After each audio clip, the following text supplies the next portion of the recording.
Okay, so I'm gonna make a tutorial video on how to make the kind of pictures that flash on and off of each other, I guess. So what you do is you get the two pictures you want and you drag one of them onto the other one, and then you go to the movie tool thingy and you just center it so they're on top of each other like correctly.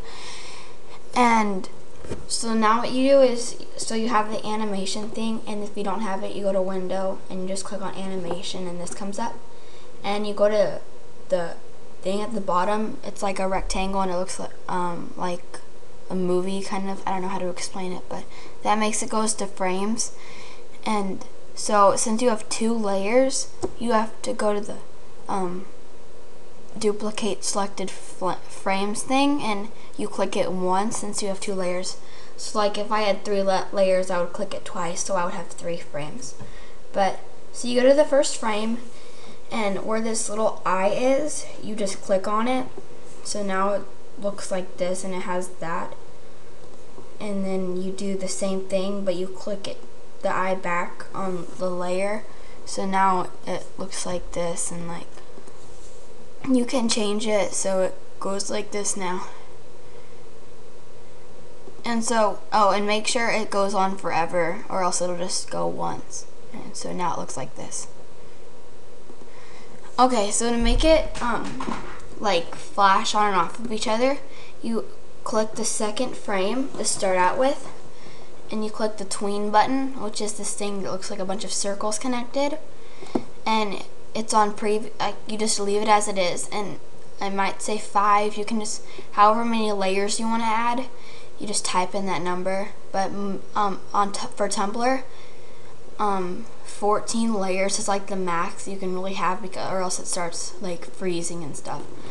So now it does this, and it would just go back to that one, and I think it looks weird like that, so I go to the last picture and then I do it again, but I change it to first frame.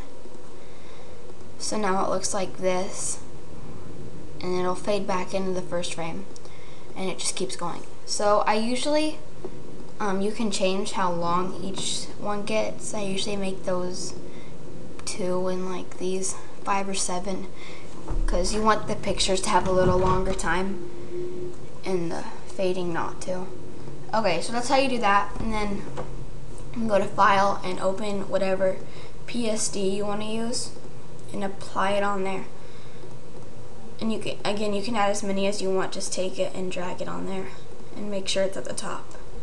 Okay, and then the last thing is you can put your watermark, but there's like a couple things. Don't make it too big, because if it's too big, it's annoying and it just ruins the picture, because it's like, oh, would you like some watermark with your picture or something? I don't know, but just make it small and kind of fade it or change the color of it to where it's not as noticeable.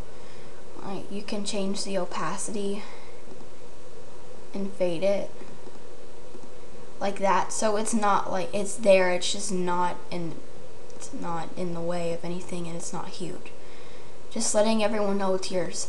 So that's how you make the picture like that, and you go to File, Save for Web, and if it's at 500, like that's what you want, because